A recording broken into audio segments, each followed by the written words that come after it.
Everyone agrees that there's a clash of truth and falsity in our minds. The idea that there is some kind of dark and light side struggling for power within us is present within nearly all spiritual traditions, from Christianity to Hinduism to Star Wars. Even a strictly physical worldview identifies certain people being under the sway of delusion and emotional disturbance and others that aren't. Even the people who argue, it's all fine, everything that comes into your mind is fine, are pushing back against the thoughts that come into our minds that are saying that the other thoughts aren't okay. This discussion turns especially potent when we're talking about the darkness inside people's minds that causes so much harm to the human race. Depression, despair, violent tendencies, bad judgment can lead to all kinds of pain. But why? Why is there such persistent, crafty negativity in our mental space? And how can we get it out of there? Tonight, we're going to discuss theories of cause. We're going to look at how the experiences of Swedenborg and others help illuminate this mental maze for them, and what it could mean for us, and explore some of the quickest ways out. Stay tuned.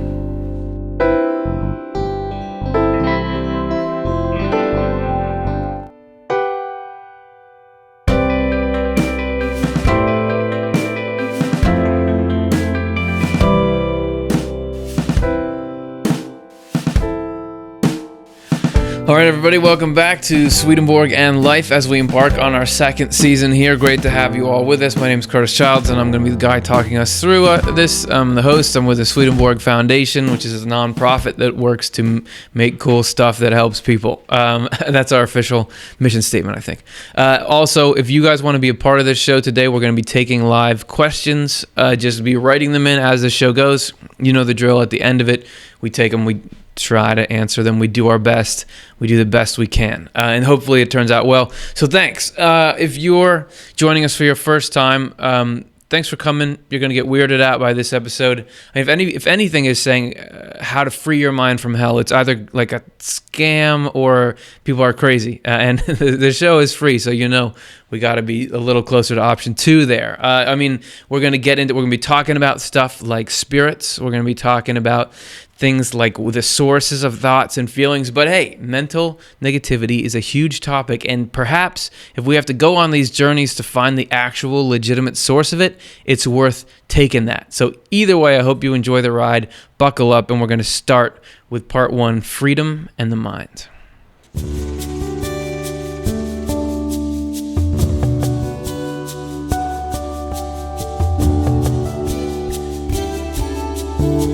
Yeah, so we're going to, as I said, we're going to go all over the place. We're going to go down the rabbit hole, and we're going to have a lot of information this time. So if you can handle that, then I think we can do something really cool here, because I got a lot of different angles to come at this, how to free the mind from, and we're going to take a look, of course, at what Swedenborg had to say, but not just him. We're going to find out how does stuff converge, and is everybody's little pieces of the puzzle pointing to the same thing. All right, so first we want to take a peek at the nature of freedom and the nature of the mind, the source of thoughts and feelings.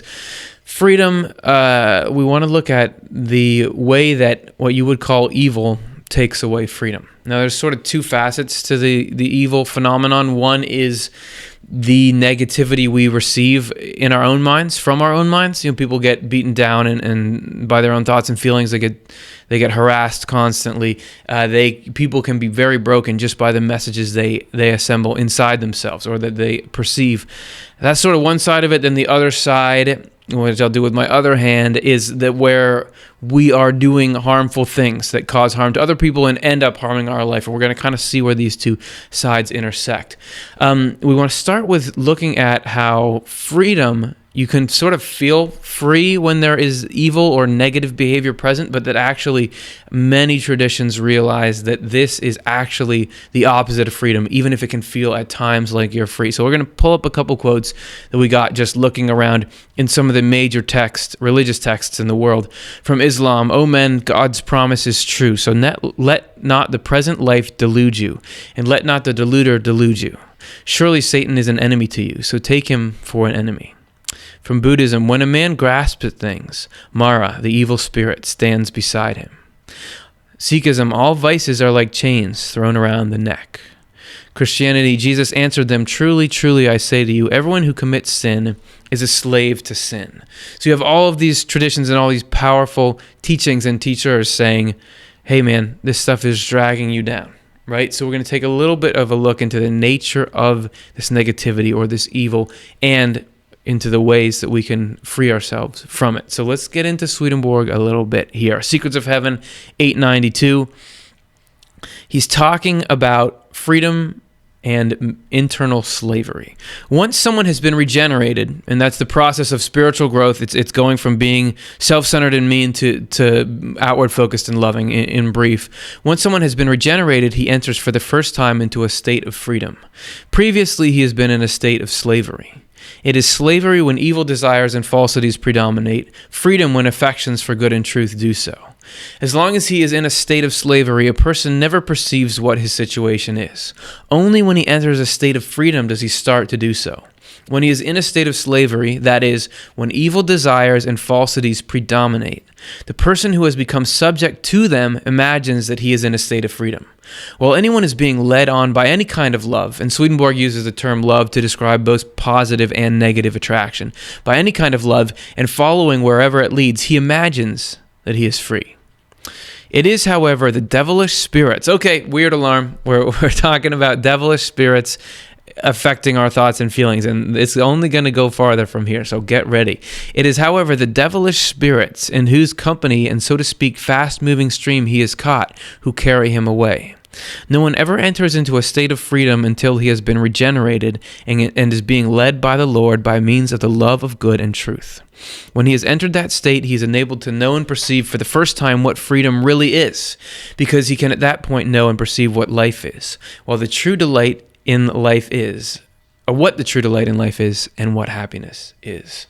So it can feel like when we're being pulled along by negative things, by egocentric things, selfish things, it can feel like this is great, but actually we're completely being dictated to by those thoughts and feelings. That those desires can yank us all over the place, and it can be destroying our life, but we feel like we're just following what we want because it feels good at the time, or because it's coming from what appears to be internally.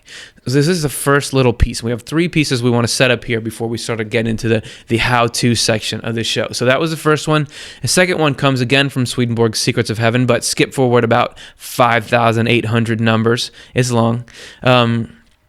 So this is Swedenborg talking about his personal experience with evil spirits interacting inside him. And this is a major theme in Swedenborg's works, and it's one we're going to touch on a lot today. And I know I'm doing a lot of these tangents, but Swedenborg became able to perceive the operation of the spiritual world on him, and he was very shocked by what he found, that he couldn't believe the amount of influence we get from the spiritual world. He's describing some here. I've often noticed that evil spirits invest themselves in particular with a person's false notions and evil desires, and that when they do, they control him in a despotic way. For one who gets inside a person's evil desires and false notions makes him subject to himself and turns him into his slave. So again, this idea of being enslaved to evil thoughts and feelings. But an influx coming through angels adjusts itself to the person's affections, which they guide gently, turning those affections toward what is good without breaking them. The actual influx of them is silent, barely perceptible, for it is an influx into the person's interiors, always operating through his freedom. So here you have the angel and the devil on the shoulders. In Swedenborg's case, the devil, the dark side behind, the light side in front. And hell is trying to enslave minds, enslave people, and heaven is trying to let people be free. Even though it doesn't always feel like that, it's the whole situation of the mind. As we all know, just from having a mind, you know it's confusing. What are all these thoughts? What are all these feelings? What can I trust? What's leading me in a good direction? And the sort of the spiritual, we said in the beginning, we're going to take a look at causes. Swedenborg, and we said that everybody agrees there's this clash of mental phenomena. Swedenborg says there is this spiritual reality underpinning the whole thing. And we're going to look at the validity of that. How does that fit with the mind that we know? And so he's saying that there is this effort to control from the negative, an effort to protect and lead in freedom from the positive, even if we can't always sort it out. And you see sort of the different ways they act there. And so finally, Divine Providence 308, and then we'll have got all our setup done. Oh, and this just happens to be the biggest one. This was one of the hardest things for Swedenborg to swallow, one of the hardest things for me to swallow when I started reading it. Everything we think and intend is flowing into us. And since all speech flows from thought like an effect from its cause, and all action similarly flows from volition, everything we say and do is flowing in as well, albeit secondarily or indirectly. No one can deny that everything we see, hear, smell, taste, and feel is flowing in. He's talking about feel like touch feel, like put your hand on something. What about the things we think and intend then? Can there be any difference except that what flows in from the physical world flows in through our outer or physical sensory organs, while what flows in from the spiritual world, or you could say mental world, he says everything mental is coming from the spiritual world, flows in through the organic substances of our inner senses or our minds.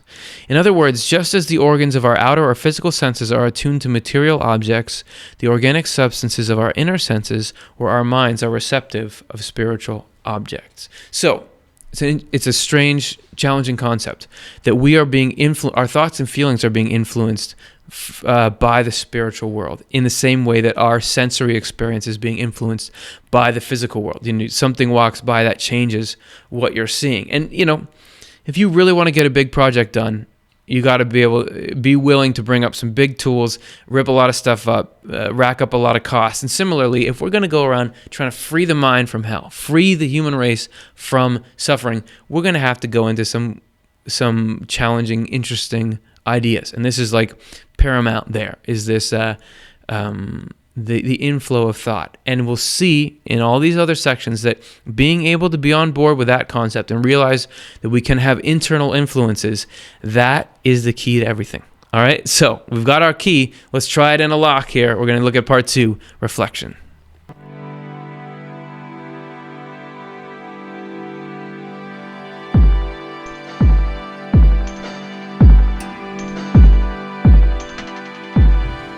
All right. Yeah, and so as Stuart was pointing out, who made that was refraction actually on that bubble there. But no, because you don't know if there's another flower on the other side of it. Anyway, I don't want to get any letters about it. The point is, we're going to look at the importance of reflection in the mental sense, of looking at your thoughts and feelings, because only with that kind of introspection can we start to build up the tools, and you'll see why it's an essential part. And so I'm going to have a couple of other characters besides myself in this episode, because if we're looking at the influence of dark side or negativity or hell on the mind, you want to get Swedenborg's take, and you want to get other people. If this is a real phenomenon that's affecting everyone, other people should be running into this as well. So the first person I want to introduce you to is William Stillman, who's an author. He has written books on a lot of different subjects. He had a book on autism and God connection, looking at those kind of mental disabilities and spirituality. So there's all kinds of cool stuff he's gotten into, and also he's done a lot of work with people who are under siege by what you would call negative forces or evil spirits, as Swedenborg would describe them. And something that he pointed out when I was talking to him about it, and hearing what he learned through his working with those people and his own experiences, there was something that he said was the most important thing to start, and I'm going to let him introduce that right now. The first thing that people need to understand about what Swedenborg calls evil spirits is, number one, they're very real, and they do exist. Yeah, so that's it. Number one, they're very real, and they do exist.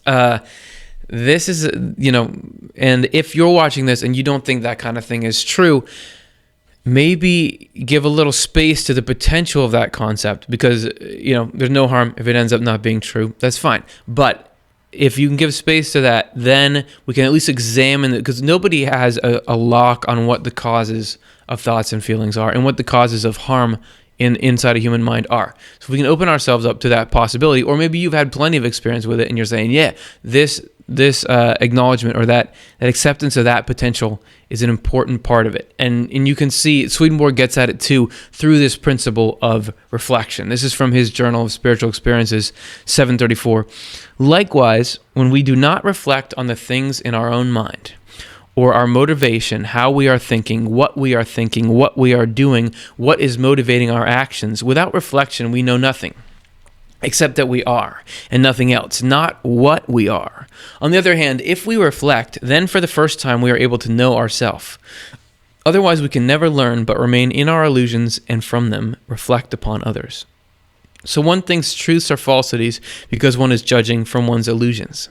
So I like that if if we don't think about what we're like, all we do is reflect on other people and what's wrong with them, right? So we got to be looking in the mind, right? And get to know your thoughts and your feelings and what patterns do they follow, what motivations are behind them. And we're going to give you some tools to help you do that here. We're going to take a look in Divine Providence, which is another of Swedenborg's books. And we were setting all this up. Stillman was saying you got to believe that it's real. We were saying before that, everything flows in, because here Swedenborg is saying this is the key to freeing your mind from hell. If we believe that, as is truly the case, everything good and true comes from the Lord, in the meaning of good and true thoughts and feelings, and everything evil and false comes from hell, then we would not claim the goodness as our own and make it self-serving, or claim the evil as our own and make ourselves guilty of it. However, this contradicts the belief of people who have convinced themselves of the appearance that wisdom and prudence come from themselves and do not flow in according to the way their minds are structured, which is all of us to an extent. It all seems like, oh, it's all me. Everything I think of is me, even though we're sort of on this inexplicable treadmill. Like, how do we formulate thoughts? We don't know, but it just feels like you so much that but Swedenborg is saying, if you can flip that, the rewards are big. The payout is big. It seems as though it would be impossible to believe and think in accord with the truth that everything good and true comes from the Lord and everything evil and false from hell, when in fact to do so is truly human and angelic. If we make these two acknowledgments, we simply reflect on the evils within ourselves, and to the extent that we abstain and turn from them as sins, throw them back into the hell they came from. So you see this in other traditions. I know, like in various branches of Buddhism, it'll be like you'll be talking about mindfulness, or in meditation techniques, you'll say all the thoughts that come into your mind, just see them as clouds that are passing by, rather than grabbing them and identifying them. Just see, oh, that's a thought. It's not me. And Swedenborg is just taking this and labeling the sources of the thought factories and saying that the good and the true is from heaven.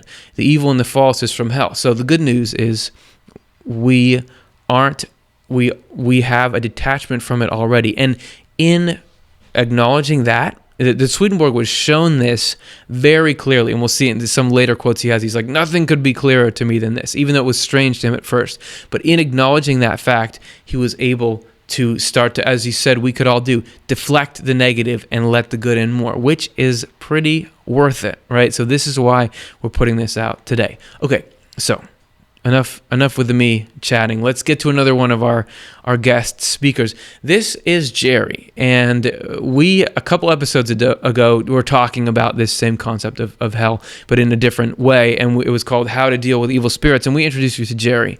And he was a guy who was coming anonymously because he was working in the field of mental health with schizophrenics and people who are hearing voices, and he was asking them, what do your voices say? What do they want? And he would sort of record it down, and he found out this whole world of how these voices acted, and he found those voices act just like the evil spirits Swedenborg described. So back then he was anonymous because he didn't want to get in trouble in his job, but he retired in between that show and this show, so we can give you a little more information on him. His full name is Jerry Marzinski, and he'll introduce himself further here.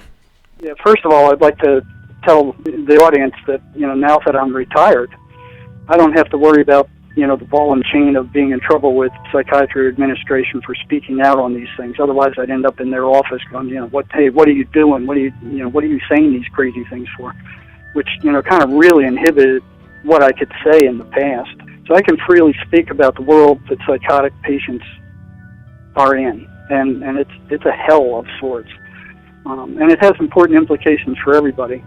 A little bit of my background, I spent 35 years on the front line of mental health, 7 years of those at one of the biggest state hospitals in the world, Central State in Georgia. I spent 14 years in the psych department of the state prison, 10 years working hospital crisis in the ERs and various treatment programs. And the whole time, I was studying what these voices were and how they operated. And I've been in trouble a bunch of times for asking patients questions about that because psychiatry wouldn't permit it. Right now I'm a licensed therapist, but if some of the stuff I'm about to tell you guys today gets back to the board, I don't know how long I'll be licensed. All right, so let's put his career at risk. All right, shall we? So that's a little introduction. And when I first met Jerry and interviewed him, one of the most fascinating things was his conclusions regarding how the experience of schizophrenic patients who are out on sort of the end of this spectrum, how that experience can tell us a lot about how things are going on in our own minds. So we're going to hear a little more from Jerry about that sort of cross application and the use that we can get out of what he's learned and what other people have learned there. So here, I'll let him continue. So it's important to know that schizophrenic patients experience these voices as intrusive thoughts. Similar to the intrusive thoughts that we have. I mean, they're still part of the human race, they're part of the normal curve, but they're out in the last 1% of the normal curve. They're the same kind of intrusive thoughts that we experience. But those thoughts, they don't come from you. Next time you have one of those, ask yourself, where did that come from? It's not yours, you're horrified by it. The question where it becomes a little more hard to understand is with negative thoughts that aren't quite so extreme, but they are negative, and they're suggesting that you do stuff that's going to get you in trouble, or they're suggesting that you keep running stuff through your head that makes you miserable. How do you tell the difference between what your thoughts are and these things that keep coming in and irritating you? Well, bottom line is intent. You have to ask yourself, is it your intention? Now these things can't make you do anything, but they can certainly suggest it. You have to ask yourself, where did that thought come from? All right, so intent is interesting. This is how you can tell it apart. That he's saying that even for these patients, it's not necessarily easy to discern all the time what's your thoughts, what are the voices. But if you look at the intent behind it, like why is this thought here? Jerry goes on to talk about this. He said that there was this guy who he met that was schizophrenic, in the ER, schizophrenic and an alcoholic, and that he told the story of why he couldn't give up drinking, and that it was related to the voices or the evil spirits that were pushing him into this stuff, and that they had this intention to ruin his life and get the highs that they were looking for. So that Jerry would then pass this information on, and he makes some interesting points about how that further reflects on all of us. So here he continues. Who's in control? And you talk to these guys, the alcoholics, and after I heard his story, almost every alcoholic I dealt with in the ER, that I thought wouldn't get me in trouble, I'd tell him this guy's story, and I'd say, was it your intention to get brought here by the police?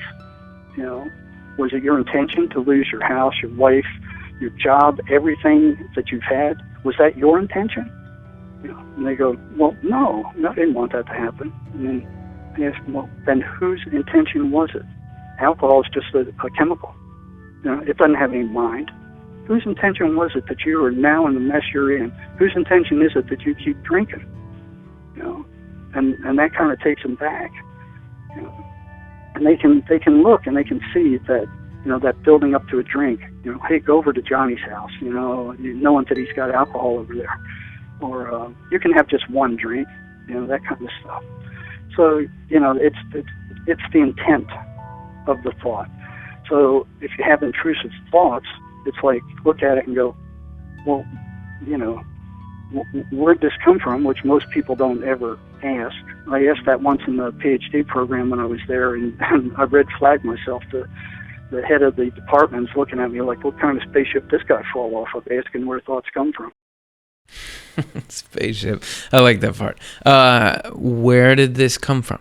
This is the same principle Swedenborg was talking about, introspection, looking at the thoughts, scrutinizing the thoughts and feelings. And Jerry's saying that the intent behind these matters, and that we'll get into the intent of heaven and the intent of hell. If we're trying to look for the intent behind thoughts, we'll see sort of what that might be a tip-off to in a minute, although you can probably guess. However, I have one little clip from Jerry, which is he once had an experience where he experienced, during his experience, what he thinks was a form of what the patients experience. And it was just a brief thing that came and left, but it was so striking to him, he still remembers it, decades later. And he was swimming in a lake late at night, and he was pretty far out, and suddenly he had these very strange thoughts come into his mind that were like It sounded like his thoughts, but they were so different in content that it stuck out to him, and they were trying to convince him he was going to drown when he was out there, even though he was a very accomplished swimmer and everything. So here's him talking just a little bit about that. What surprised me is this thing sounded just like my normal thoughts. There wasn't any change in timbre. There wasn't any change in intensity. There wasn't any change. There was no noticeable change except the intent. It's like it didn't fit.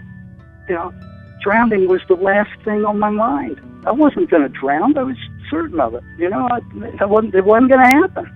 But here's this thing saying, okay, you're heading for the bottom. You're going to drown. We whenever we're looking at goods or things that are produced, we don't always, but we often want to know where were these produced. For example, you've all seen "Made in China" on something, right? We see this sort of on the back of things written out, this little like "Made in China" tag, and that means different things to different people, right? And the meanings of it can change, but it affects how we think. Or we look at our food, where is that sourced? That kind of stuff.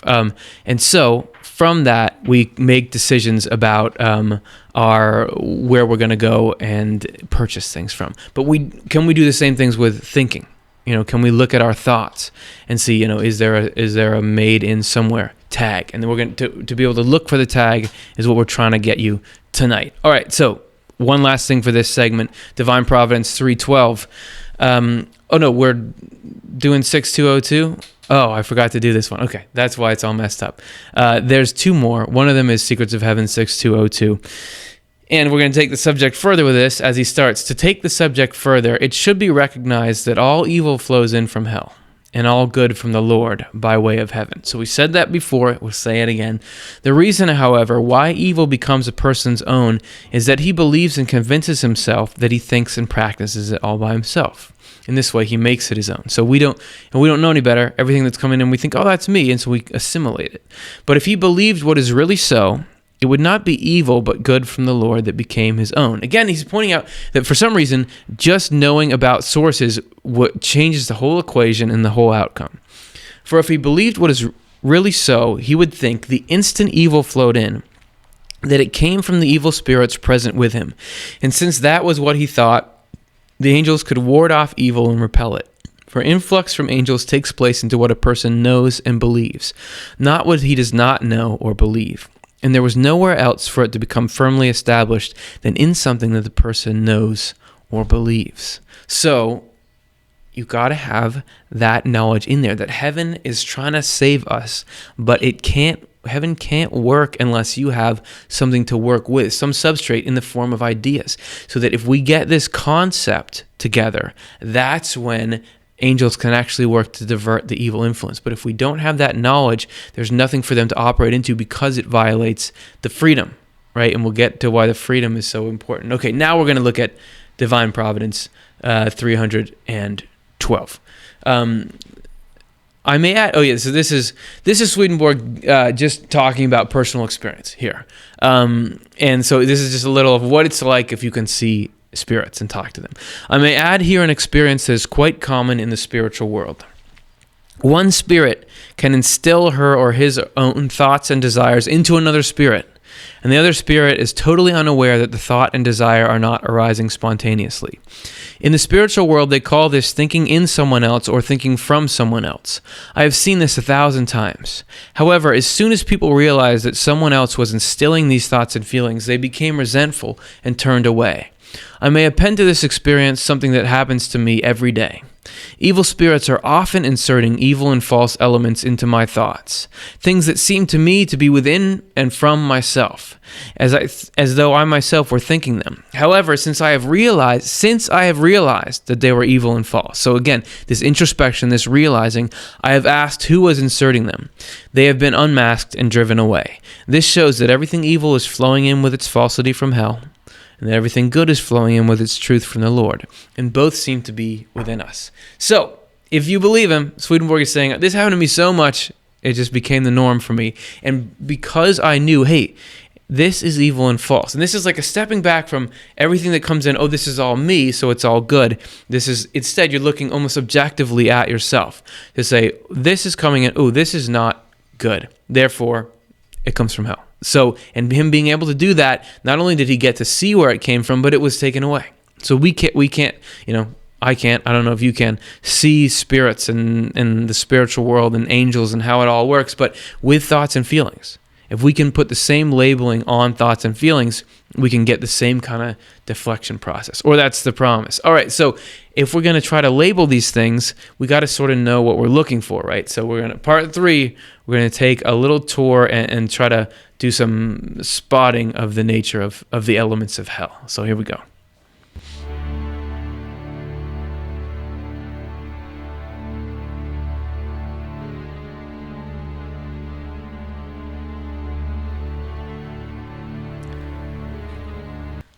This segment, we're going to be looking at, we're calling it Hell Safari, because we're going to look at sort of the nature of hell and the nature of the kinds of thoughts and feelings that would come from hell, because if we're going to do this labeling process, we're going to have to try to do it with an informed perspective. So let's start at the beginning. We have the overall aims of heaven and hell. You said intent, like Jerry said. Okay, what's the intent of heaven? The intent of heaven is to make you profoundly happy forever.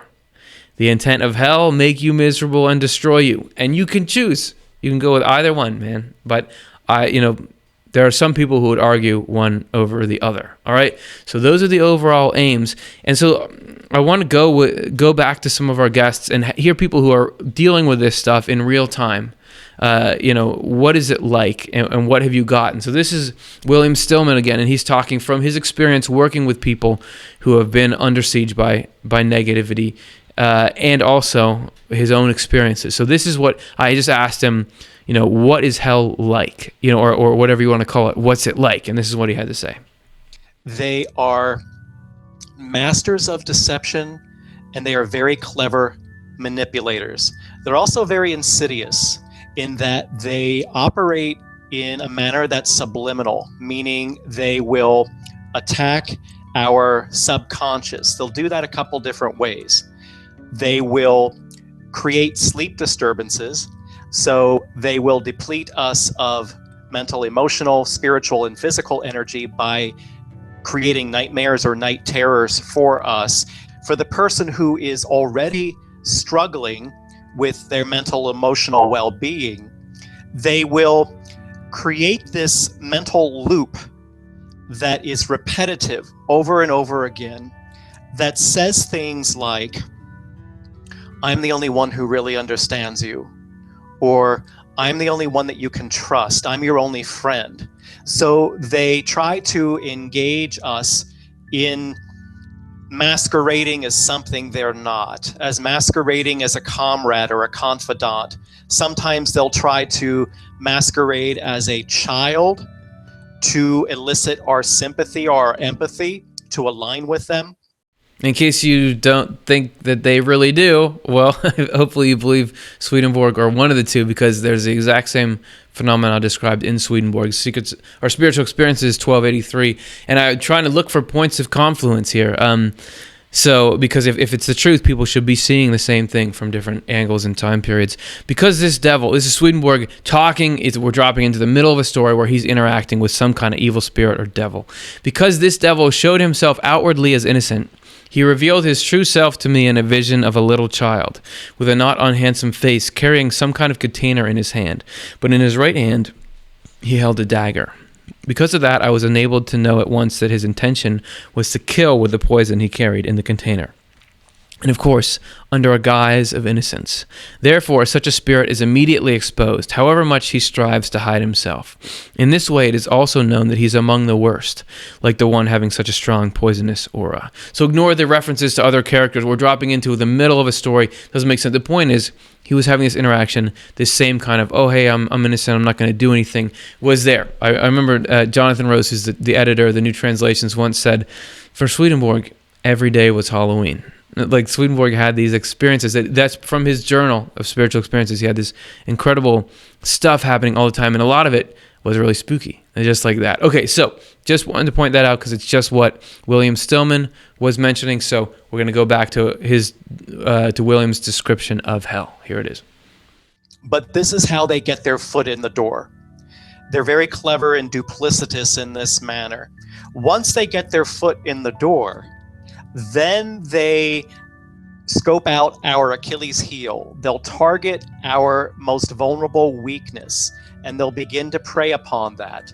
So if you have in any of your past history been at all addicted to alcohol, prescription medication, illegal substances, pornography, gambling, binge eating on all the wrong foods, cutting yourself or doing anything that's self-injurious, they will target that, and they will begin that repetitive loop that then descends into self-deprecation.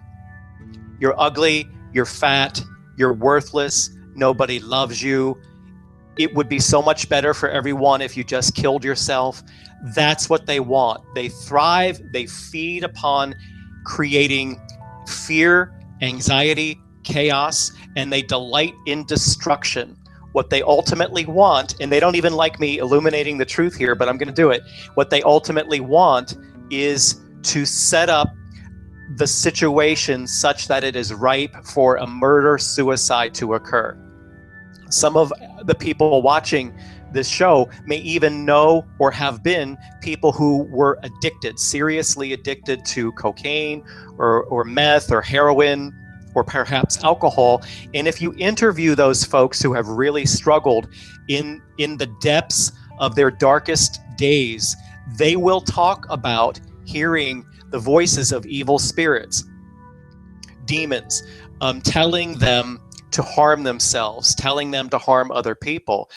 So even for those of us who haven't experienced something as extreme as life overtaking addiction or the draw to commit suicide or something like that, we still experience similar patterns, don't we? I mean, this negative looping, you're no good, getting these messages from our mind, and it doesn't make any sense. Why is that stuff in there? So these are people that say, hey, I've seen a little bit farther back the supply chain, and this is coming with intent. This stuff is working on people with goals. That was one of the things that Jerry said, the other guy we showed you, that he first found about these voices is that they're goal-oriented, like they're trying to do stuff.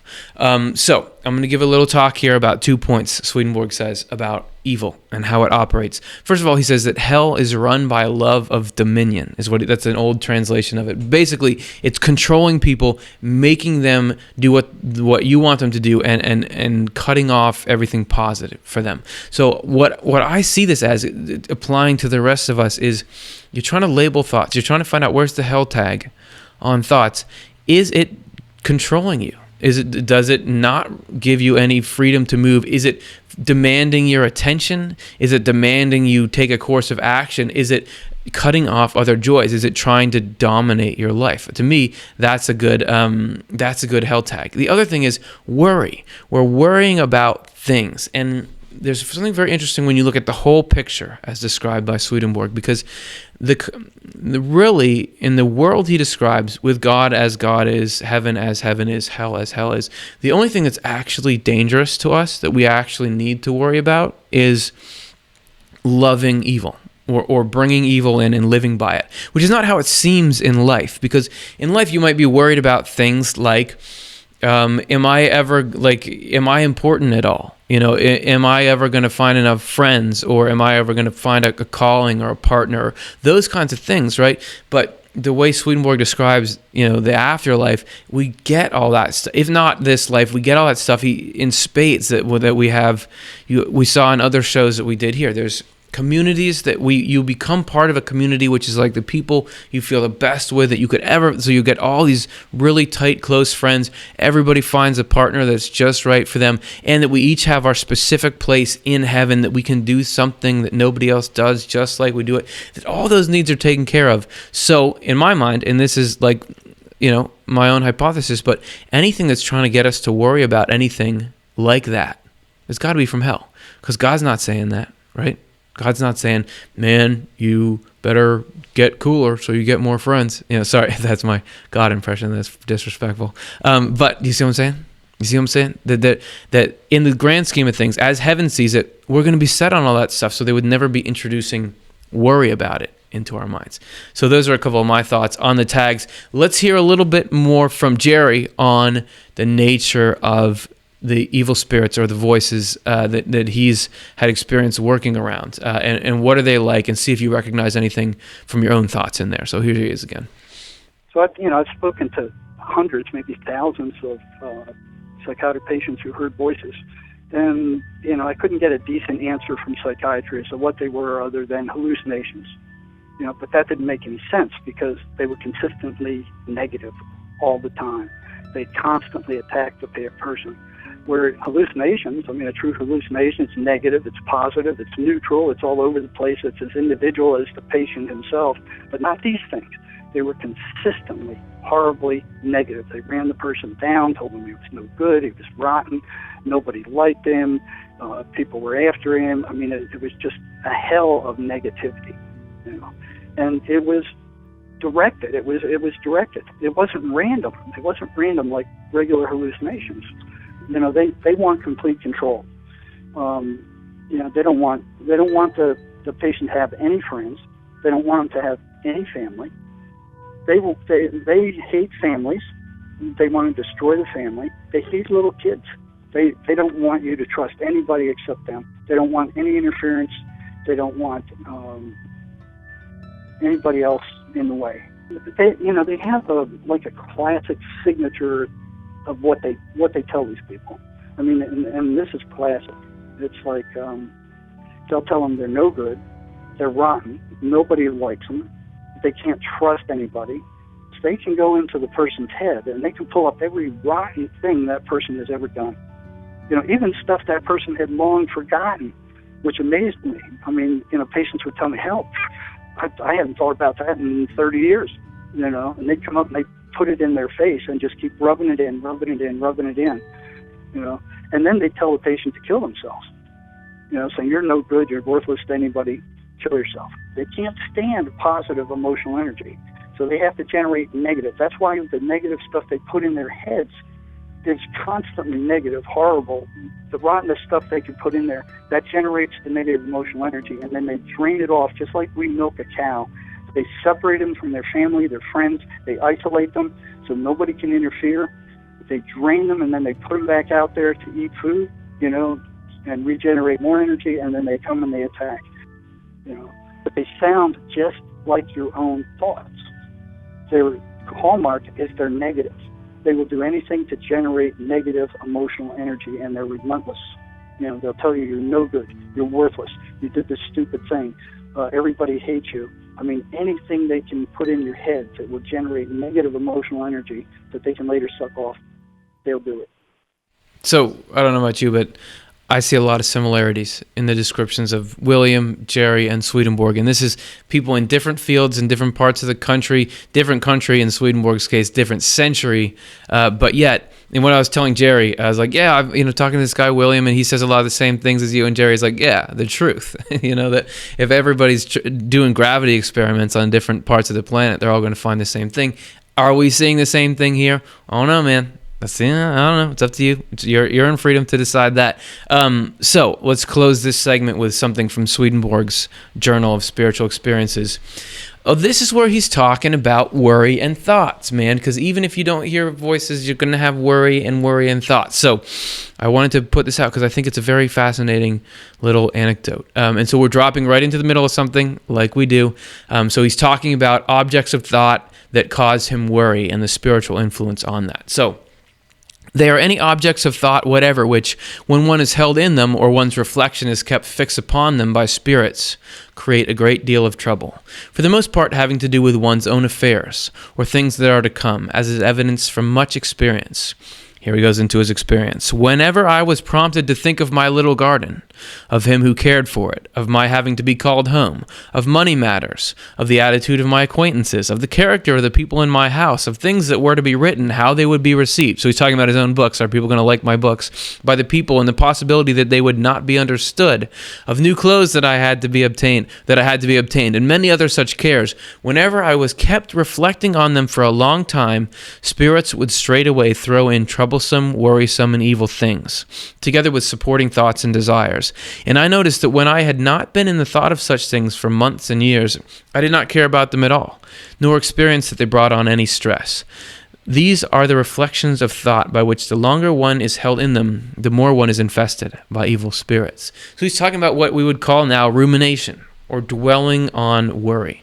And he's saying that all this stuff, all these kind of worldly sort of matters, even like, are things going to go well for me in my book writing, that the more he thought about that, the more negative spiritual influence started to get intertwined in there. That this sort of worry about, concern about the future attracted that, and that the more he thought about it, the worse and worse it got. And then if he just let it go, he's like, oh yeah, I didn't think about that in a couple months, and it was fine. So, and because he can see the causes behind it, he could see the spiritual influences acting on him during different phases of that. So I give you that in case it helps you, because we're all trying to worry less, I would think. Okay, so if we're trying, there's a motivational side to it, and it's a complex, long-term kind of struggle to try to get out of all the stuff that's wrapping us up in our mind. So our next section, we're going to talk about how it doesn't just happen, you gotta want it.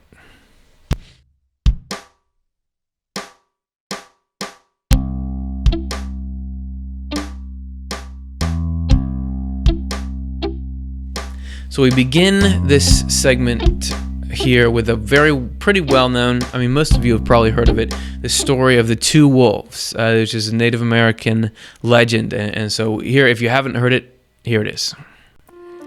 An old Cherokee is teaching his grandson about life. "A fight is going on inside me," he said to the boy. "It is a terrible fight, and it is between two wolves. One is evil. He is anger, envy, sorrow, regret, greed, arrogance, self-pity, guilt, resentment, inferiority, lies, false pride, superiority, and ego." He continued, "The other is good. He is joy, peace, love, hope, serenity, humility, kindness, benevolence, empathy, generosity, truth, compassion, and faith. The same fight is going on inside you, and inside every other person, too."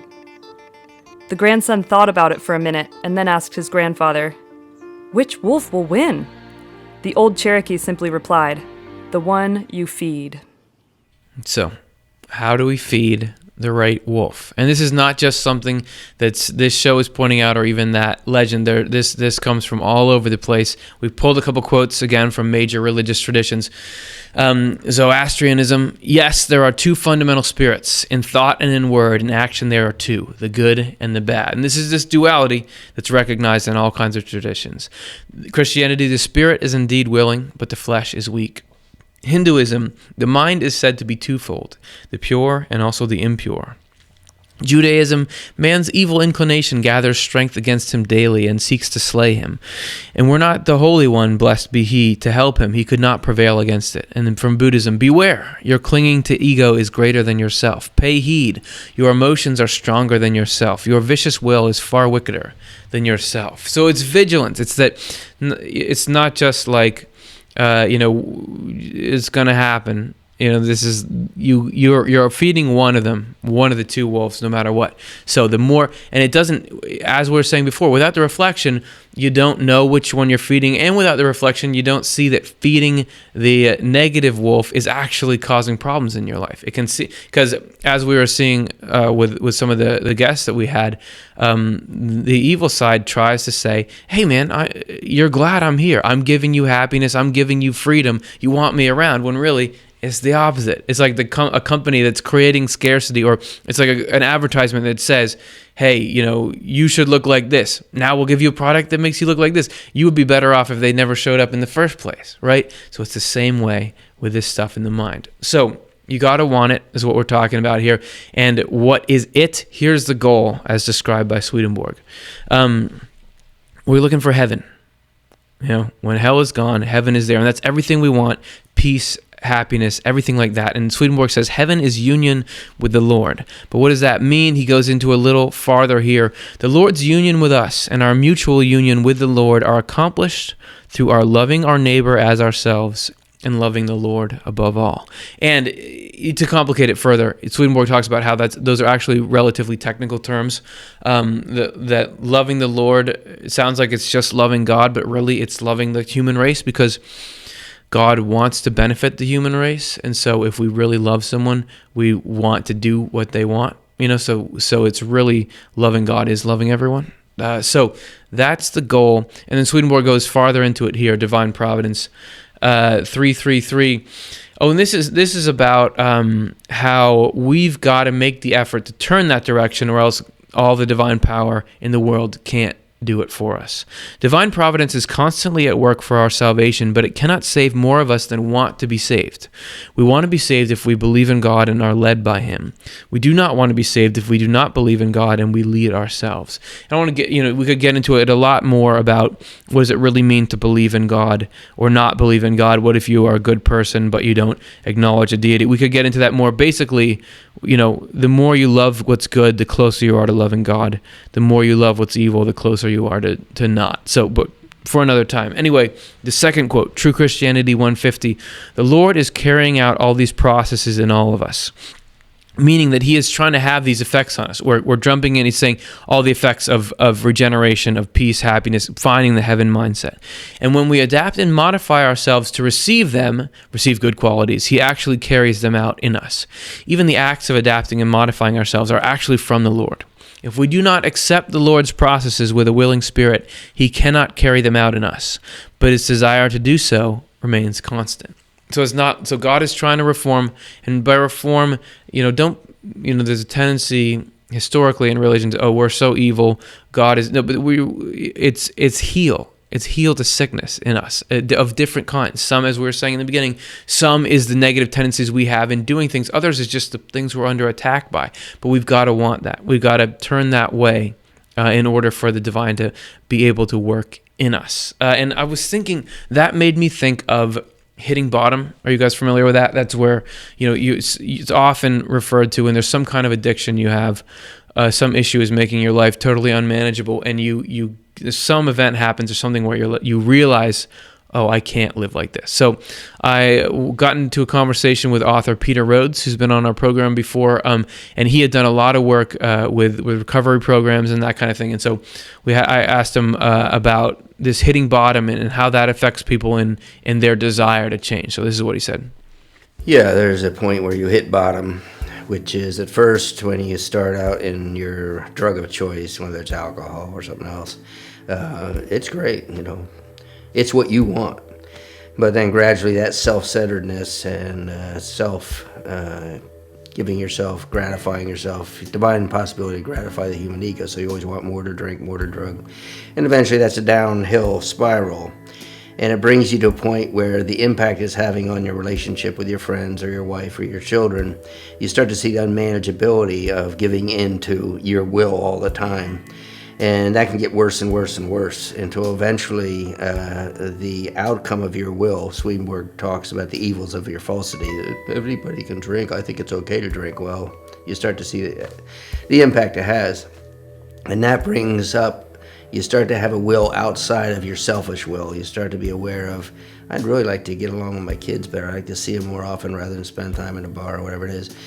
So that hitting your bottom starts the willingness to be different, even though it'll be contrary to what you've said you wanted and what you may want. There's something else starts to develop. I think that's God's will within you. So then it says the only requirement for a membership in some recovery programs is a desire to stop whatever it is, a desire to stop living that way. So what matters is that sorry about that. What matters is that desire to work, and that might seem like, I have that, but that is the building block. That, and then the concept that there's heaven and hell, and good and evil come from those. So if we put those together, that's what the divine can work with to kind of lift us up and out. And it's why can't God just come in and do it? It's because of freedom.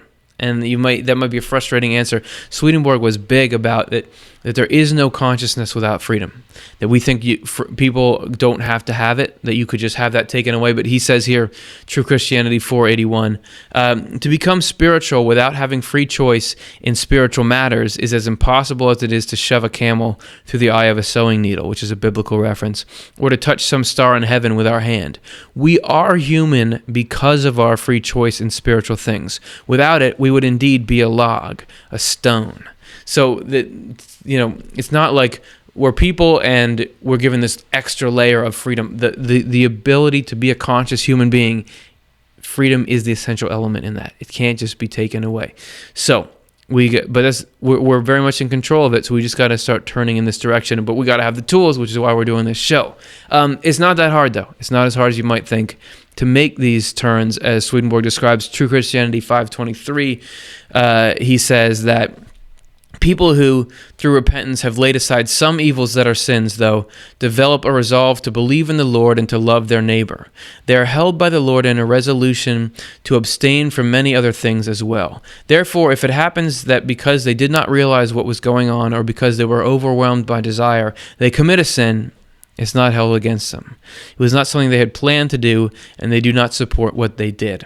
So it seems like there's some sort of, in religion, there's this idea of like, if it's a score, there's a scorecard, and if you mess up, that's counted against you. But Swedenborg is saying, oh man, if you slip up, that's fine. I mean, you didn't want it. You can look back, and you're not now condoning it. It's not that big a deal. So I just thought that that's worth it.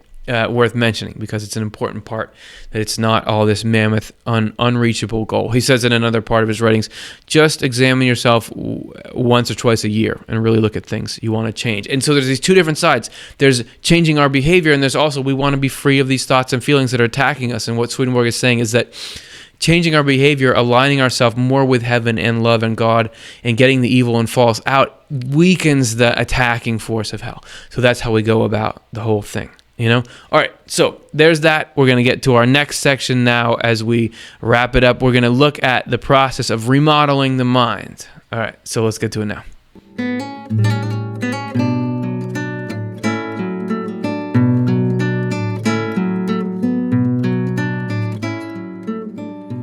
So the house is a very common symbol of the human mind. I mean, Swedenborg says the house is a correspondence of the mind, meaning a symbol or a representation. But also in dream psychology, a house is a symbol of the mind. It pops up in art in various places. So going with that, we're going to give you some remodeling tips for the mind, if you're still willing to watch after something that corny. All right, so the first tip, sweep the path. Sweep the path every day.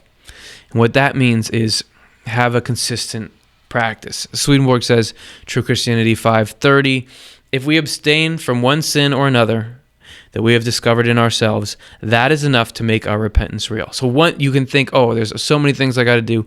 One thing makes a difference. When we reach this point, we are on the pathway to heaven, because we then begin to turn from an earthly person into a spiritual person and be born anew with the help of the Lord. So that is one thing, just to be doing something. Again, making some kind of effort, and whether it's I'm going to take this idea that there is heaven and hell, and thoughts come from there, and I'm really going to try to, when I see something negative coming up in me, I'm going to push it away. When I see something positive, I'm going to say, all right, thanks God for that.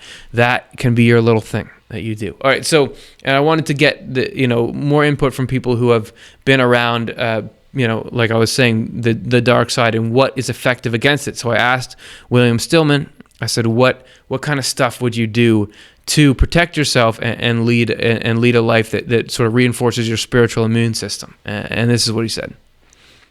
Two things that we can be doing to combat evil spirits.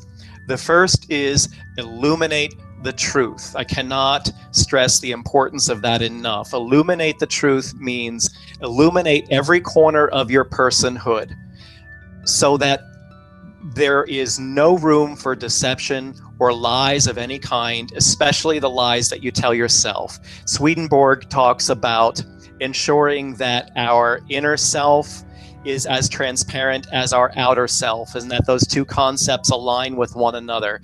This is the path to redemption, to a cleansing.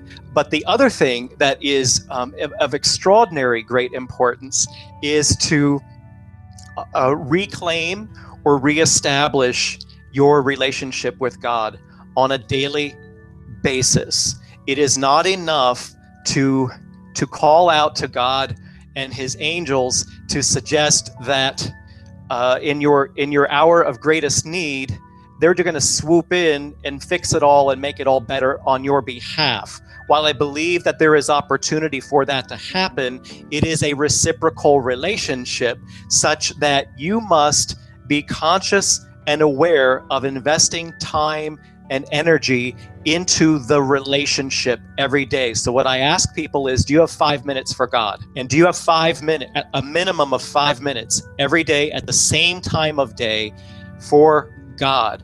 And in that 5 minutes, I'm going to ask that you pray or meditate, not for what you think you want and need, but to pray and meditate with gratitude, appreciation, and thanksgiving for all the gifts and blessings and privileges that you already have. Start from a place of gratitude. This is about building a spiritual reserve within oneself from which you can draw upon in times of need, just like taking money out of the bank. You're going to be depositing into that spiritual reserve to build a strong foundation such that you can have faith in your faith.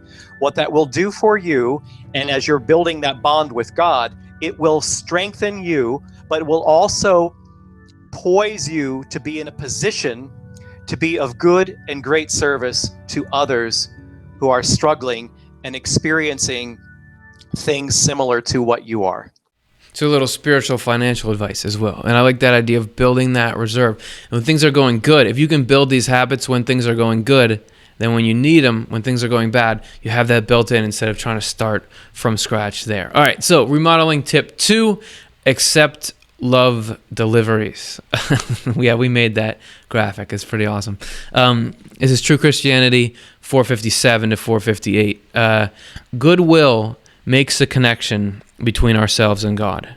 Because God loves every one of us but cannot directly benefit us, he can benefit us only indirectly through each other. For this reason, he inspires us with his love.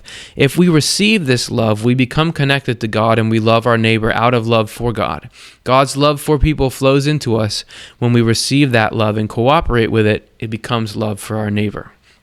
And wherever love of God and love of goodness is present, hell can't stand that atmosphere.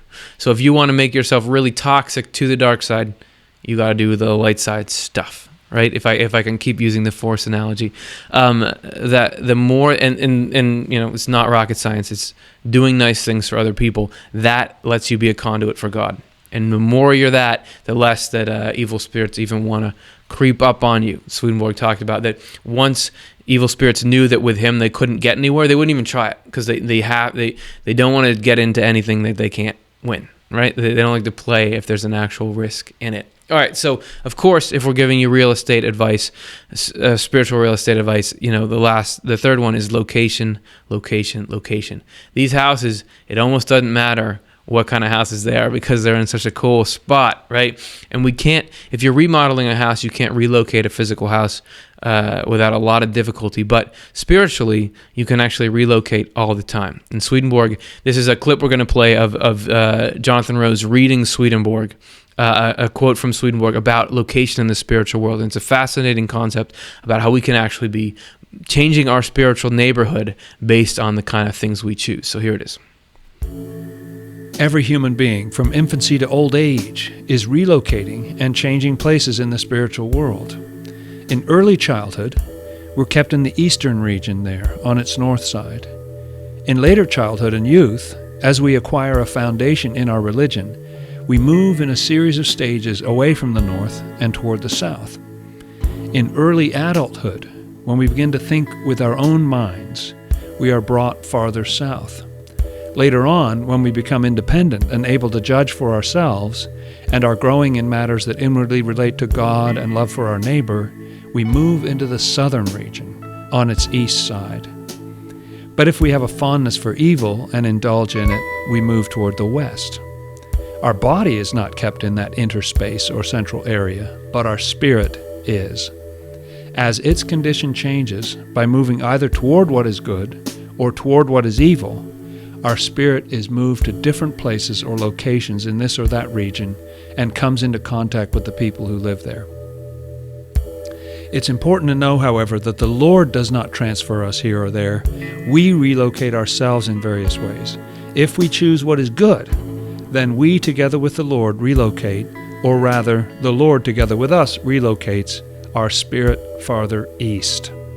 If, however, we choose what is evil, then we together with the devil relocate, or rather the devil together with us relocates our spirit farther west. And please note that when I say heaven, I mean the Lord, because the Lord is everything to all of heaven. And when I say the devil, I mean hell, because all the people there are devils. All right. So, and to further illustrate that, we have a quote from Divine Providence 296, where he says, "We need to realize that all of us in spirit are in some community in the spiritual world, and a hellish one if we are evil or being evil at the time, and a heavenly one if we are good. Sometimes we are even visible there when we are deep in meditation," which that's a whole other that if you get deep enough, people in your spiritual community can see you. He talks about that you just you're not really, that you're like halfway there. Anyway, it's interesting. We'll get into it another time.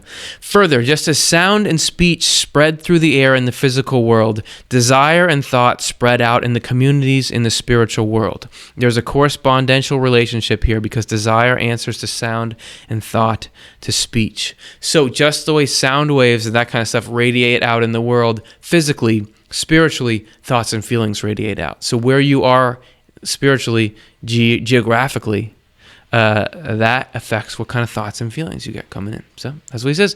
Last remodeling tip: get a rain barrel. If all this rain's coming down but you can't harvest any of it, you can't keep it, it just runs out. And in Secrets of Heaven 62:13, he says, "So hell through its spirits is constantly injecting evil and falsity and corrupting and obliterating truth and goodness, while the Lord through angels is constantly turning those efforts aside, negating them, softening them, and moderating them. Many years of almost continuous experience have made me so comfortable with this idea that I cannot even consider doubting it. However, if angels are to turn aside hell's influence, we must possess truth in our faith united to good in our life for angels to flow into. They need this as a plane on which to act. If we do not possess these attributes, hell carries us off, and the Lord through angels then governs us by external means called outward restraints. These grow out of a self-interested shrewdness that aims to keep us superficially looking as if we loved our neighbor and our country. Our real motivation, though, is high position, wealth, and consequent reputation, or a fear of legal penalties, including death. These are the outer restraints through which we are governed when we have no inner restraints, which are the restraints of conscience." So basically, if you're willing to accept input, they can work internally. Otherwise, you're just kind of kept in check by your own fear of your reputation. So if you can create that space that they can flow into, then the leading is a lot better and you can make a lot more progress. And we're going to finish this segment and finish the show with a specific way that you can help yourself out. And this is through praying. That speech with God can be effective. It was interesting, though, because in talking to some people who have been involved in this, it seems you can't just do anything. You've got to be specific about it for it to work. And Jerry was the first person I heard this from, that in dealing with the schizophrenic voices, patients would tell him only certain prayers were effective. So this is what he had to say. The prayers have to be directed specifically at the voices. One day a patient told me, hey, I was praying, and the voices got very upset. They didn't like that. And I'm like, well, that's interesting. He said if I prayed specifically to get rid of them, they would get very agitated, and if I kept it up, they would desist for a while. And I'm like, oh, well, that's something besides the medicines that had an impact on them. And when I heard that from Jerry, that got me thinking about in a DVD that or a CD that I'd been hearing that Peter Rhodes did. He talked about in asking God to take away problems through this 12-step program that you had to ask about specific thoughts and feelings. So I asked Peter, what was that about? And he gave me this on why specificity helps. Well, I guess one analogy I say is if you take your car to a dealer, you can say, give it oil and lube and a general thing, and that's nice. But if you start to have problems, you hear a knocking or something like that, you take it in, they have to identify a particular problem. Well, what are you here for? Well, I don't know. Just trying to figure it out. No, what are you here for? Well, it sounds like my transmission and my car keeps jumping. And okay, so now we have to identify the problem. When you've identified the problem, you haven't solved the problem. But that's a first step. So in terms of regeneration or the 12 steps, it's, well, yeah, I know you're powerless and your life has become unmanageable.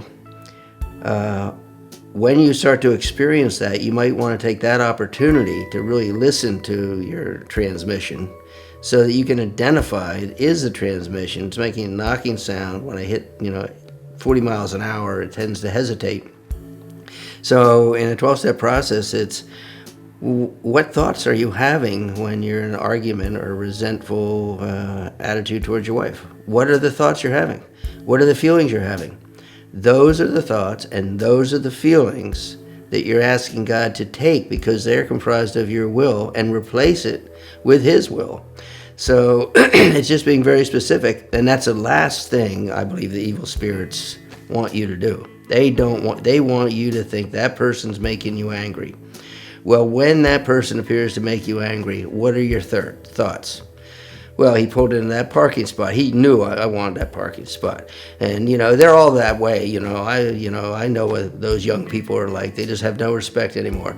Okay, write down all those thoughts, all those feelings. Would you be willing to give up those thoughts and those feelings?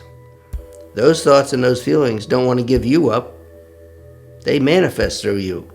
Would you be willing to have your higher power remove them from you? There's a certain pleasure of insanity to be so right and they're so wrong and all that. Would you be willing to sacrifice that? So now you get really specific. And when I do this and identify it, I also identify the pleasure I have from being angry or irritable. And then it gets down, which pleasure do you want? The pleasure of insanity or the delights of wisdom that God can bring to you if you're willing to have that taken from you and made quiescent? So it really brings you to the question. And now you can, in fact, ask God to do something specific, and you'll be asked to give up that particular thought. I went to the day with my wife. She was telling me some things, and I just had this snide remark come up, that 5 years ago I would have made. And it's just, I observe it. I don't want that will. And that will really wanted to come out of my mouth. But I really don't want it. And when I didn't follow that, she was so excited and she gave me a big hug and everything. And I just see how destructive, because those thoughts and those feelings are the manifestation of the hells within your mind and within your heart that want to come out of your mouth or out of your actions. So you see it right there, and that's where you see that, I really need my higher power or God to remove this, because I left myself do love this, and I like to make my wife wrong. That didn't help my relationship a whole lot, but that's what I like. But God doesn't like that. God likes to support my wife. And then when my wife is supported, the pleasure I get from her being supported, which really God brought about, I get to experience as if it's my own. So that's not only do you get the benefit of improved relation in life, you get a personal relationship with God in the moment temptations, not in generalities. Awesome. So, that says it all. And that's all we're going to say in this segment of this show. Thanks, everyone, for hanging out. Hey, if you have been enjoying this video, please give it a thumbs up on YouTube. That helps YouTube know that we're cool. And if you haven't already, please subscribe now to our channel. That will just let you get the videos, and it also tells YouTube that we're cool, and then it will show us to more people, and maybe those people will enjoy it. All right, so this is a long show. This is a long one. We're already past the time we'd normally end the show, but we're going to still do the questions because you guys spent all this time, so we're going to get to those now. We're just going to take a quick video break, and then I'll talk about what you guys want to talk about. So, see you in a minute.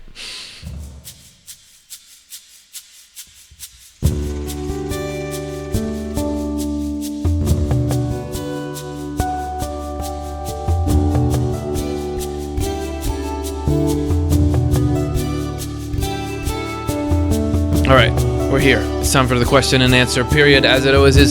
Thanks for hanging out. Thanks for going the distance with us. Let's see what's on your minds. We got questions coming in. Okay, this one is from YouTube. Gudrun, the worrying over money is indeed a hell state. Always having to fear that you can't provide properly for your child. Does Swedenborg mention anything about the hell states that we create in each other? How we protect ourselves against those? Okay, awesome. And I see a couple of topics we could comment on there. Worry is tough to stop, especially when there seems to be a really good reason. If you're worried that you can't provide properly for your child, I mean, that's not something you can just brush off because there's somebody depending on you. And even Swedenborg says it's not against order to try to go provide for people you care about and love. Where you can kind of see a dividing point is excessive worry isn't helping anyone. It's not helping you go out. It's not helping you go out and do things. It's not helping your kid to see you worried all the time. So there's some kind of dividing line there where you can say, okay, real constructive stuff leads to action. If you're already doing everything you can do, then maybe this worry is a hell type thing. So what about the hell states that we create in each other? That's tough, man. Even if you do all this spiritual practice stuff, somebody cuts you off or says something to you, it's very hard to not get worked up. I think that one thing we can do is anytime we're triggered into a state like that, that's an opportunity to further notice what it feels like to be in hell. Right? And the more that we can, I'm in hell right now. Sometimes all you can do is just barely notice instead of just thinking, I'm mad at that person. You can, I'm in hell. So anything like that, in a way, the protection comes to, because if we get something positive out of it, that's like sort of the ultimate protection. So those are a couple of thoughts I had. If anyone else in the chat room has something, you can go ahead and give a better answer than me. All right, let's take a look at our next one. This is from Rocky Soul on YouTube. It seems as I get closer to God, I get more challenges in life to overcome. Is there a way to get closer to the Spirit and lead a calmer life? Man, if there is a way, I haven't found it currently, and Swedenborg doesn't seem to give a lot of hope for that. Because he talks about reformation through struggle, and we did a show called "The Purpose of Spiritual Struggles," and they're sometimes translated temptations in the older translation. That it's through these hardships that we really come to, like something like today's show. That there's hell and heaven in the mind, and you have to. But I don't believe that. If life's going fine, it's easy to not believe that. But if you start to get overwhelmed by hell inside you, you start to be a little more open to, okay, maybe there is something there. So. I don't know how to make it calmer, and I would hope that the more we establish the mindset of heaven, the not worrying, the more we deflate the ego, the less things trigger us. But as of right now, I haven't quite gotten out there. So I don't have a ton of hope, but we're not in this alone.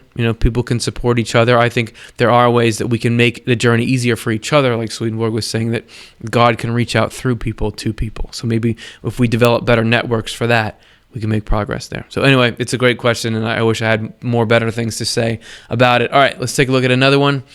This is from Diego, YouTube. In another show, Curtis brought up a point that I've always wondered about. Why is it that good can recognize evil, but evil can't recognize good? I think it might have something to do with frequencies, because when we're good, we hit on more cylinders. Yeah, I think you're on the right track there, and I would just add to it that Swedenborg says that there's what he calls the heavenly marriage and the hellish marriage. And that these are two joinings that are present in everything. And that the heavenly marriage is the joining of good and truth. That these things are meant for each other, and that evil and falsity have this hellish marriage together, so that when we're in evil, we naturally gravitate towards falsity. And if you have misconceptions, you don't see the truth for what it is. But if you're in the truth with good, then you can see evil for what it is. Plus, the universe is set up by God so that, looking at it from the perspective of love is the true perspective. So if you're in the reverse of that, you're not going to see things as they really are. And also spiritual, he says it's like being up high. That when you're up high, you can see what's down low and what's up high. But if you're down low, you can't see up there. So I like your thought, and I wanted to add that, and it's great. Appreciate it. Okay, next one. Karen on YouTube. Do you believe most drug addicts and drunks all have evil spirits directing their every thought?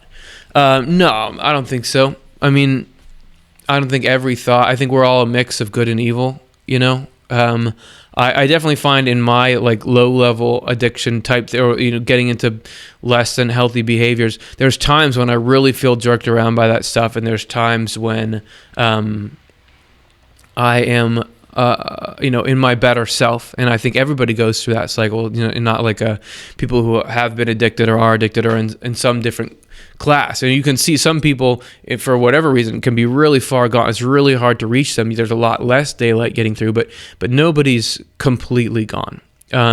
So I don't think so. But I do think we all are under negative influences, probably more than we realize. But with these tools, it can be okay. So that's what I think about that. I could be wrong. I could be right, man. I don't know. Okay, we got 3 more, I think, here. This is from Jimmy on YouTube. How do you free your mind from those damn evil names in your mind, like the names of demons and Satan? What should I say to myself? I pray to God every day and to the Holy Trinity, so why do I hear these names in my head? That's interesting. It sounds like we got some kind of repetitive situation there. And I know that Swedenborg talks about evil spirits will focus on, or will try to do the same thing over and over without let up, which is, as somebody pointed out, that's the same technique that our military does, that the U.S. military does. Other militaries, they'll deprive people of sleep and repeat music over and over, that kind of thing, to try to wear people down. So I'm really sorry that you're having that kind of head weather. What I've found is that things that you feel like hold a lot of truth that you can refer to can have a lot of impact. For in the Swedenborgian Christian tradition, things like quotes from the Bible that you take to mean something really powerful, that can have an effect. We actually did, if you search on our channel for how to stop unwanted thoughts, I believe is the title of it. We did a little short video on that. That's the best thing that I've found. I know Jerry Marzinski, who said in the other episode that you can repeat, even if you're repeating the 23rd Psalm over and over and over again, or something else that means that to you, that can be better than hearing that. If anybody in the chat room has anything more than that, those are the first couple things. But those are a few things. I find that if you're engaging specifically with your negative thoughts and feelings, it will be overwhelming. But if you're repeating these truthful things, then that seems to have potency. And that, as we were saying at the end of the show, praying with your prayers, specificity, like, please take away these names in my head. That might somehow tip the freedom thing. Obviously, I don't have the one answer for how to get rid of that, but I appreciate you sharing, and I hope that you come into good techniques soon. All right, so let's get to another one. Theoraptus, YouTube. I always felt that life was a test and the objective was to get the best possible score on the scorecard. But what happens if I keep backsliding? Am I doomed? Yeah, so I don't think so. I mean, Swedenborg just talks about, we were seeing in those quotes, a couple of quotes that we had here, a little bit of effort, that you're trying at least one thing.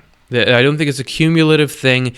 Have you shown the willingness to want to try to be good? Do you want to try? It's not like, we're talking about here, up against hell. It could be too much, but if you're just making an effort, that's it. I don't think it's like the only way to get to, and we talked, what was it, last episode or 2 episodes ago, how you end up in heaven or hell. Hell is only if you're refusing to try to be good. Some people are up against more than they can handle here.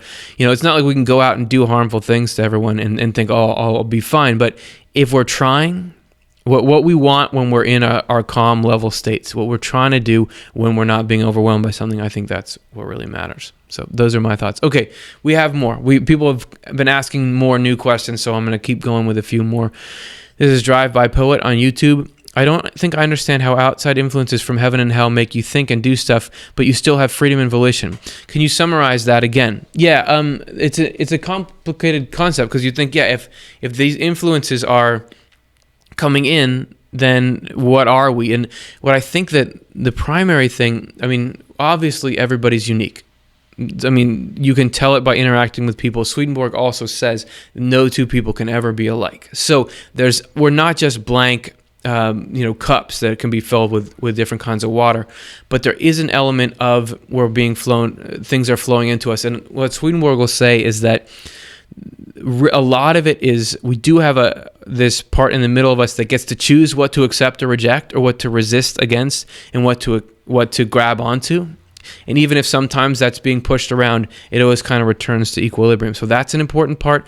And it's the same thing with which kind of thoughts and what actions, which thoughts we let go into actions. We get the idea, do I want to go study this kind of thing? All right, I'm going to do it. The kind of receptacle we are defines an essence. And as far as we're not, you can sort of get into thinking like, oh, we're sort of nothing, but that's not how it is. And the Swedenborg says the more you go into heaven, the more you feel like you are your own person. Even though you know your life is coming from God, the more you feel like you are your own person. And he also says that in the ideal state, how things are supposed to be, we wouldn't be ruled intermediately by spirits. We'd be just have this direct flow of life from God. So this is kind of like a patch there. So it's a really good question that a lot of people have had. I don't know if that was a good summary, but I tried it. And if not, you can ask another question later and I'll try it again. Okay, great. Thanks. Let's do another one.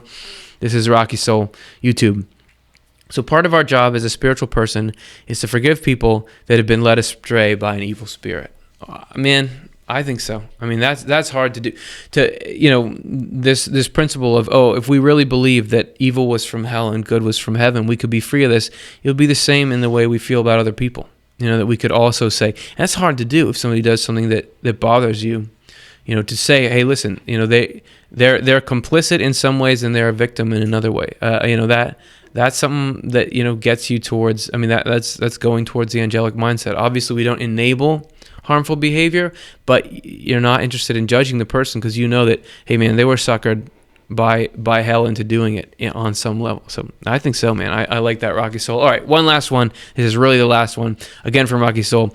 So we have to love God and shun evil, and not be married to the outcome. All right, yeah, man. I think so.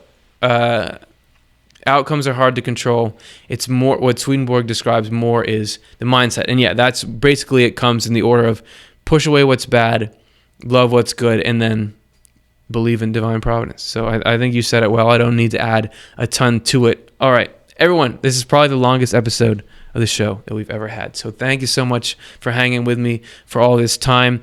If you value marathon discussions about spirits influencing our thoughts like this, and you want them to continue, please consider making a donation to the nonprofit Swedenborg Foundation. It's tax deductible. Open up the link in the description if you're watching live, or if you're watching in post, just click this box here, and that will take you to a place. Just $5 would make a big difference, because we have this grant that will match it 5-1. So it'll go a long way. It would really make it so we can keep doing this and hopefully provide something that is not too common out on the web. This kind of discussion, this kind of experience. Thanks very much to all of you guys. And if you want to join us next week, we'll be doing this at the same time. We're going to take a tour of some of the strangest places in the afterlife. So hopefully you want to get on board for that, and I'll see you next week. Thanks again.